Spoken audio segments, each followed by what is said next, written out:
Alkisah pada suatu zaman yang penuh kemilau, ketika Daulah Abbasiyah mencapai puncak keemasannya di bawah pimpinan Khalifah Harun al-Rasyid, tersebarlah sebuah kabar yang menggemparkan dari pelosok negeri. Di sebuah desa kecil yang bernama Ash-Shukr, yang terletak di pinggiran Baghdad, terjadi sebuah kekeliruan dalam pelaksanaan ibadah solat, khususnya dalam gerakan sujud. Desa Ash-Shukr sendiri merupakan sebuah permata tersembunyi di antara hamparan gurun nan luas. Desa ini dikelilingi oleh kebun-kebun kurma yang hijau dan ladang-ladang gandum yang menguning diterpa matahari. Rumah-rumah penduduknya dibangun dari batu bata merah dengan halaman-halaman yang tertata rapi. Di tengah desa terdapat sebuah sumur tua yang airnya begitu jernih dan segar, menjadi sumber kehidupan bagi seluruh penduduk. Penduduk desa Ash-Shukr dikenal sebagai masyarakat yang taat beragama dan memiliki hati yang bersih. Setiap pagi, suara azan berkumandang dari masjid kecil desa, memanggil mereka untuk menunaikan sholat berjamaah. Namun, tanpa disadari, selama bertahun-tahun mereka telah melakukan sebuah kesalahan dalam gerakan sujud. Kaki mereka tidak menapak dengan benar, punggung mereka terlalu melengkung, atau kepala mereka tidak sejajar dengan tanah.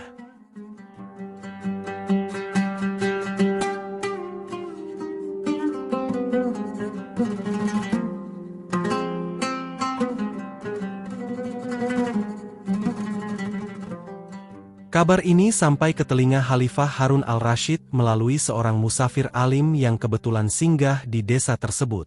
Sang musafir, yang bernama Syekh Abdul Qadir, merasa terpanggil untuk melaporkan hal ini kepada Khalifah, meski dengan berat hati. Ia tahu bahwa kesalahan dalam ibadah harus diluruskan, namun ia juga tidak ingin menyakiti hati penduduk desa yang selama ini telah beribadah dengan penuh keikhlasan. Di istana Baghdad yang megah, dengan pilar-pilar marmernya yang menjulang tinggi dan taman-tamannya yang dipenuhi bunga-bunga berwarna-warni, Khalifah Harun al-Rasyid duduk di singgasananya dengan wajah yang diliputi awan kekhawatiran. Matahari pagi menyinari ruang tahta melalui jendela-jendela kaca patri, menciptakan pola cahaya yang menari-nari di lantai permadani Persia. "Wahai para pembantuku yang setia," sabda Baginda Khalifah dengan suara yang berat menahan beban, "hati kami menjadi sedih mendengar kabar yang datang dari desa Ash-Shukr. Rakyat kita di sana, dengan niat yang tulus dan hati yang bersih, ternyata melakukan kesalahan dalam gerakan sujud ketika sholat." Suasana ruang tahta menjadi hening.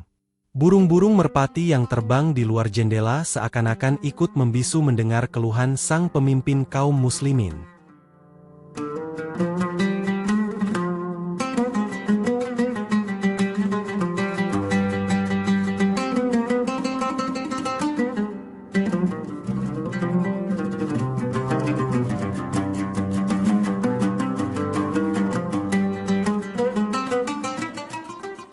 Wazir Ja'far, yang selama ini menyimpan rasa tidak suka terhadap Abu Nawas karena menganggapnya terlalu banyak bercanda, segera maju ke depan. Jubahnya yang berwarna hijau tua berkibar ditiup angin pagi yang sepau-sepau. "Paduka yang mulia," sembah Wazir Ja'far sambil menundukkan kepala dalam-dalam, "masalah ini terlalu suci dan penting untuk diserahkan kepada Abu Nawas, si pelawak yang tak tahu malu itu. Biarlah hamba yang menangani hal ini, atau serahkan kepada para ulama istana yang lebih memahami seluk-beluk fikih." Namun sang khalifah menggeleng dengan lembut.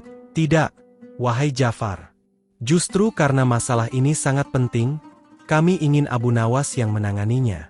Kepandaiannya bergaul dengan rakyat kecil dan cara penyampaiannya yang penuh hikmah akan sangat berguna dalam situasi seperti ini."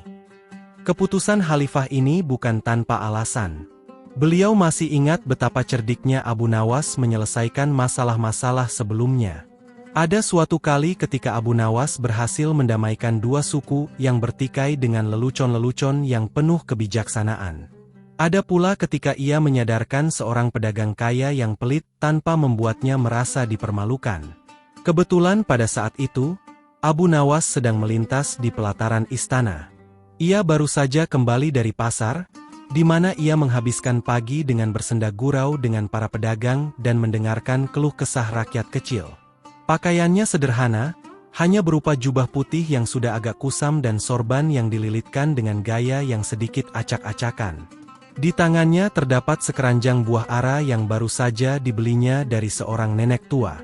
"Wahai Abu Nawas," seru salah seorang pengawal istana. "Baginda Khalifa memanggilmu."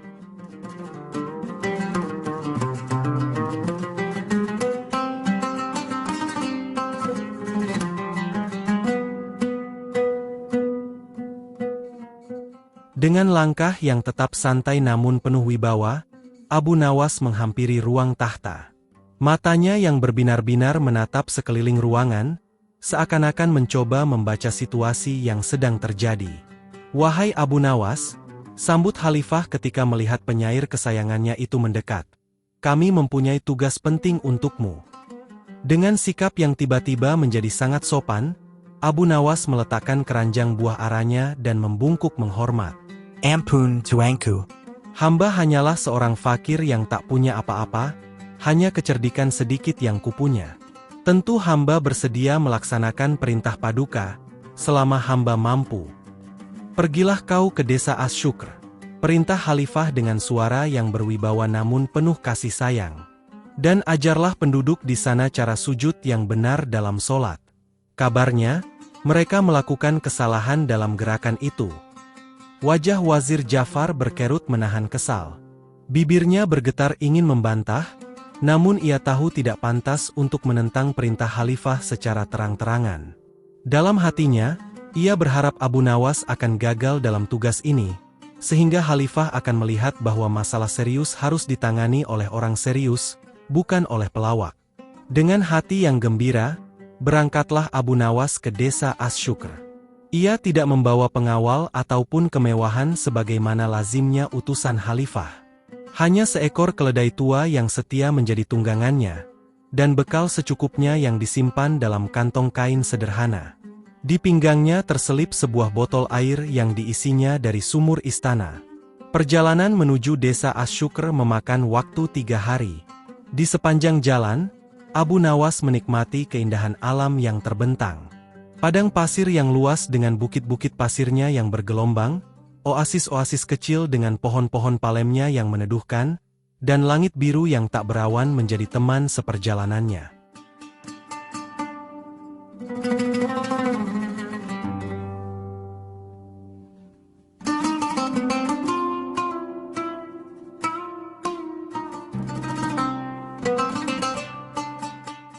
Di siang hari yang terik, ia sering berteduh di bawah pohon kurma yang rindang. Di sana, ia berbagi makanan dengan para musafir yang dijumpainya, pedagang dengan unta-unta mereka yang berjalan lamban, pengembara dengan cerita-cerita dari negeri jauh, dan petani yang membawa hasil bumi ke pasar. "Wahai Abu Nawas," tanya seorang pedagang tua suatu siang, "kau tampak begitu gembira meski harus melakukan perjalanan jauh. Apa rahasianya?" Abu Nawas tersenyum sambil memakan sebutir kurma. "Setiap langkah adalah anugerah, setiap pertemuan adalah berkah." Di malam yang dingin, ketika bintang-bintang bertaburan di langit bagai mutiara yang disebar di atas karpet hitam, ia berkumpul dengan para pedagang di sekitar api unggun. Disinilah ia mendengarkan cerita-cerita mereka tentang kehidupan di berbagai penjuru negeri, tentang kegembiraan dan kesedihan, tentang harapan dan kekecewaan. Meski tampak santai, pikirannya bekerja keras mencari cara terbaik untuk mengajarkan hal yang serius tentang solat ini. Ia tahu, mengoreksi kesalahan dalam ibadah membutuhkan kelembutan hati dan kebijaksanaan yang dalam. Bukan cercaan atau hardikan yang dibutuhkan, tetapi bimbingan yang penuh kasih sayang. Setelah 3 hari bermusafir, sampailah Abu Nawas di desa As-Syukr. Desa itu ternyata lebih permai dari yang dibayangkannya. Kebun-kebun kurma berjajar rapi, ladang-ladang gandum menguning diterpa angin, dan rumah-rumah penduduk yang sederhana namun tertata dengan apik. Di kejauhan, gunung-gunung biru berdiri megah menjadi latar belakang pemandangan yang menakjubkan.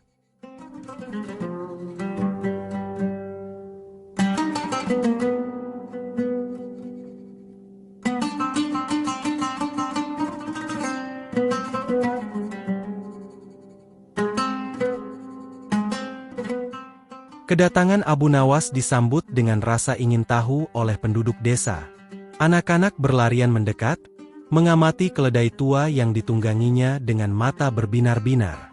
Para ibu yang sedang menjemur pakaian di halaman rumah berhenti sejenak, melirik tamu asing yang datang dengan wajah ramah.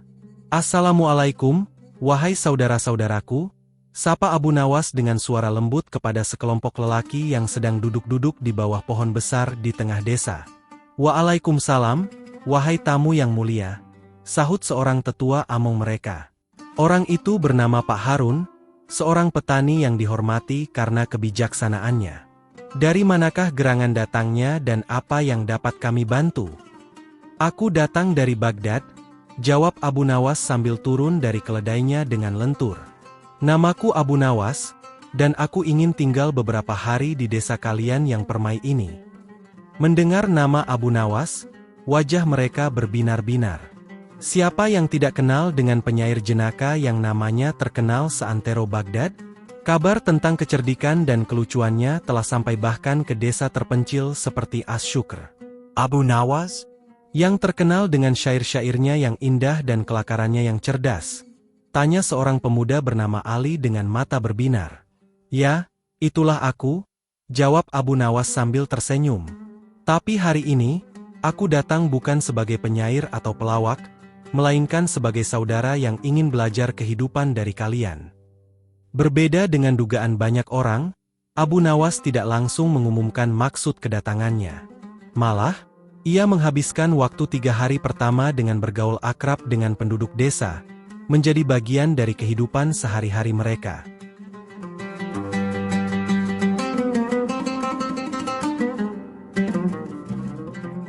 Di pagi hari, ia ikut bekerja di ladang, membantu memetik buah kurma yang ranum dan menuai gandum yang menguning. Tangannya yang biasanya memegang pena untuk menulis syair, kini memegang sabit untuk memotong tangkai gandum. Keringatnya bercucuran di bawah terik matahari, namun senyumnya tidak pernah luntur. "Wahai Abu Nawas," panggil seorang petani tua suatu pagi, "lihatlah betapa indahnya hasil bumi kita ini. Seperti mutiara yang ditaburkan Allah dari langit." "Benar sekali, wahai paman. Setiap butir gandum ini adalah ayat Allah yang terbaca, setiap buah kurma adalah kasih sayangnya yang terasa." Di siang hari, ia duduk-duduk dengan para tetua desa di balai pertemuan, mendengarkan cerita tentang sejarah desa mereka. Ternyata, desa Asyukr telah berdiri sejak zaman kakek buyut mereka, dan nama Asyukr dipilih sebagai ungkapan syukur kepada Allah atas kesuburan tanahnya. Di malam hari, ketika bulan purnama menggantung di langit bagai lampu perak, ia berkumpul dengan anak-anak muda di sekitar sumur tua. Di sana, ia bercerita tentang kehidupan di kota Baghdad yang megah, tentang istana khalifah dengan taman-tamannya yang indah, tentang pasar-pasar yang ramai dengan pedagang dari berbagai negeri, dan tentang madrasah-madrasah tempat para ulama mengajarkan ilmu pengetahuan. Namun, ia juga tidak lupa mendengarkan cerita mereka tentang cita-cita mereka yang sederhana, tentang masalah-masalah yang dihadapi, dan tentang harapan-harapan untuk masa depan. Ia makan apa yang mereka makan, roti gandum yang keras namun mengenyangkan, kurma yang manis, dan kadang-kadang sepotong kecil daging kambing pada hari-hari istimewa. Ia tidur di rumah-rumah mereka yang sederhana, berbaring di atas tikar anyaman sambil mendengarkan detak jantung desa yang tenang namun penuh kehidupan.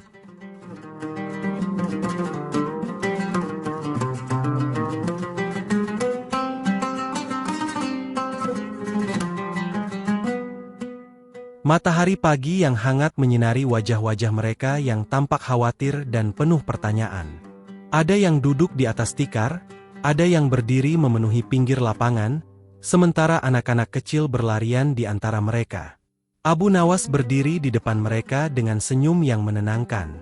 Ia mengenakan pakaian sederhana seperti biasanya, tidak berbeda dengan pakaian penduduk desa. Di tangannya tidak ada kitab suci atau alat-alat mengajar, hanya sebatang kayu yang ia gunakan untuk menunjuk. "Wahai saudara-saudaraku," mulainya dengan suara yang lembut namun terdengar jelas hingga ke sudut terjauh lapangan, "janganlah khawatir. Janganlah takut. Kita semua adalah hamba Allah yang sedang belajar untuk mendekatkan diri kepadanya. Tidak ada di antara kita yang sempurna, dan tidak ada yang perlu malu untuk belajar. Suasana mulai tenang. Wajah-wajah yang tegang mulai melunak. Kalian semua telah beribadah dengan niat yang tulus dan hati yang bersih, lanjut Abu Nawas. Itu yang terpenting. Namun, sebagai sesama Muslim, kita memiliki kewajiban untuk saling mengingatkan dalam kebenaran. Hari ini, marilah kita belajar bersama tentang cara sujud yang benar. Namun alih-alih langsung mengajarkan cara yang benar, Abu Nawas justru melakukan sesuatu yang tak terduga oleh siapapun. Pertama-tama, kata Abu Nawas dengan suara lantang, "Izinkan aku menunjukkan cara sujud yang salah." Ia lalu melakukan sujud dengan cara yang sangat aneh dan lucu. Pantatnya diangkat tinggi-tinggi, hampir menyentuh langit, sementara kepalanya hanya sedikit menyentuh tanah. Tangannya tidak menapak dengan benar, kakinya terangkat, dan punggungnya melengkung berlebihan. Posisinya begitu menggelikan hingga beberapa anak kecil tidak bisa menahan tawa mereka.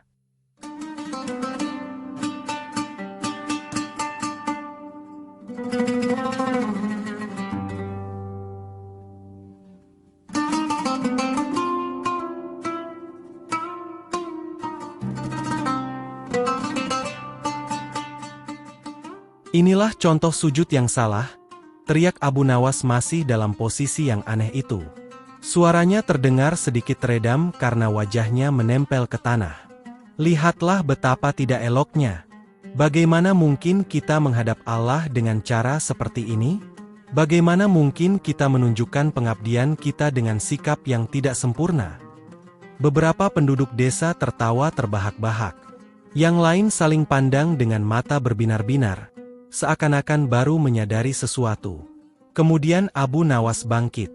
Dengan gerakan yang pelan dan penuh hikmat, ia melakukan sujud dengan cara yang benar. 7 anggota tubuhnya menyentuh tanah dengan sempurna. Dahi dan hidung, kedua telapak tangan, kedua lutut, dan ujung kedua kaki. Punggungnya rata, pantatnya tidak terangkat, dan seluruh tubuhnya berada dalam posisi yang stabil dan penuh ketundukan. Dan inilah, katanya dengan suara lembut namun tegas, sujud yang benar. Posisi yang penuh hikmat dan pengabdian kepada Yang Maha Kuasa. Posisi yang menunjukkan ketundukan total kita sebagai hamba di hadapan Pencipta kita. Penduduk desa pun tersadar. Mereka kini memahami perbedaan antara sujud yang benar dan yang salah. Beberapa orang tua bahkan menangis terseduh-seduh, menyadari bahwa selama ini mereka telah melakukan kesalahan tanpa disadari. Abu Nawas tidak berhenti sampai di demonstrasi itu saja. Ia menghabiskan waktu seminggu penuh untuk melatih penduduk desa, dari anak-anak hingga orang tua. Setiap usai sholat berjamaah, ia mengadakan latihan khusus di masjid desa. Dengan sabar ia membetulkan posisi satu persatu. Kepada seorang kakek yang tangannya sudah gemetaran karena usia, ia berkata dengan lembut, "Tidak apa-apa, wahai paman. Yang penting adalah niat dan usaha. Allah Maha mengetahui keadaan hambanya." Kepada seorang anak kecil yang masih bingung, ia membimbing dengan tangan yang lembut. "Lihat, nak. Seperti ini. Angkat pantatmu sedikit, tidak terlalu tinggi. Nah, begitu. Bagus."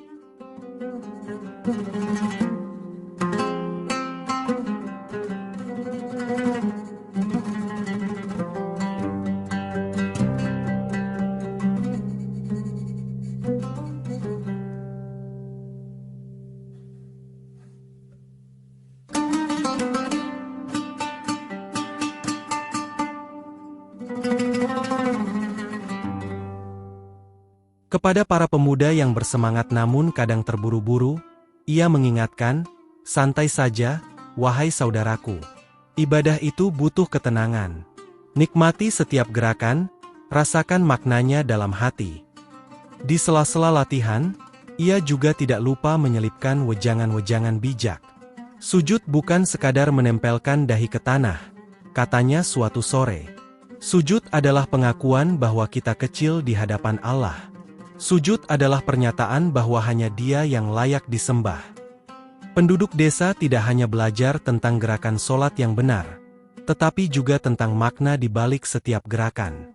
Mereka belajar bahwa ibadah harus dilakukan dengan ilmu, bahwa ketundukan harus diwujudkan dalam bentuk yang sempurna.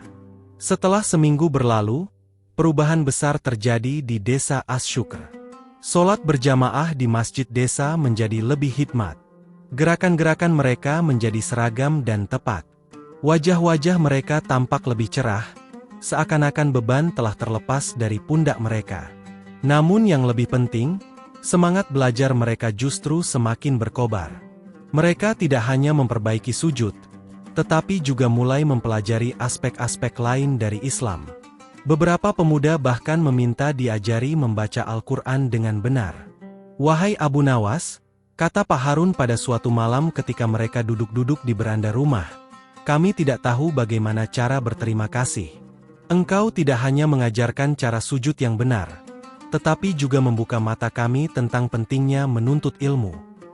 Abu Nawas tersenyum, matanya menatap bintang-bintang yang berkelap-kelip di langit. "Ilmu, wahai Paman, adalah cahaya yang menerangi jalan hidup kita. Tanpa ilmu, kita bisa tersesat meski niat kita baik."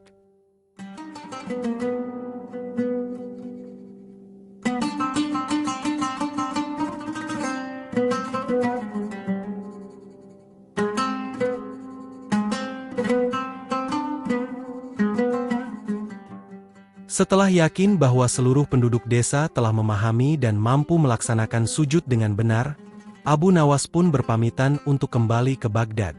Perpisahan itu berlangsung haru. Banyak penduduk desa yang menangis, tidak rela melepas kepergian sahabat baru mereka. "Jangan lupa kami, wahai Abu Nawas," pinta Ummu Ahmad sambil menyelipkan sebungkus kurma ke dalam kantongnya. "Kalian akan selalu ada di hatiku," jawab Abu Nawas dengan suara bergetar. Perjalanan pulang terasa lebih berat daripada pergi. Bukan karena medan yang sulit, tetapi karena rasa rindu sudah mulai menggerayangi hatinya. Di sepanjang jalan, ia terus mengenang wajah-wajah penduduk desa yang tulus dan hati mereka yang bersih. Sesampainya di istana, Abu Nawas langsung menghadap Khalifah. Wazir Ja'far juga hadir di sana, dengan senyum kecut di bibirnya dan sorotan mata yang penuh keraguan. "Bagaimana tugasmu, wahai Abu Nawas?" tanya Khalifah dengan penuh harap. Tangannya memegang janggutnya yang terpelihara rapi. Dengan sikap hormat, Abu Nawas menjawab, "Dengan izin Allah dan berkat kebijaksanaan Paduka, penduduk desa Asy-Syukr kini telah melaksanakan sholat dengan benar, termasuk gerakan sujudnya." Wazir Ja'far tidak bisa menahan diri lagi. Bagaimana mungkin? Mereka sudah bertahun-tahun melakukan kesalahan, lalu bisa diperbaiki dalam waktu seminggu? Apa kau menyihir mereka? Abu Nawas tersenyum, tidak tersinggung sedikit pun. "Kuncinya adalah kasih sayang, wahai wazir. Bukan cercaan atau penghinaan. Aku menunjukkan yang salah agar mereka memahami yang benar. Aku bergaul dengan mereka sebagai saudara, bukan sebagai guru yang menggurui." Kemudian Abu Nawas menceritakan seluruh pengalamannya di desa Asy-Syukr, tentang bagaimana ia hidup di antara mereka, bekerja bersama mereka, dan belajar bersama mereka. Ia menceritakan tentang ketulusan hati penduduk desa dan kesediaan mereka untuk belajar.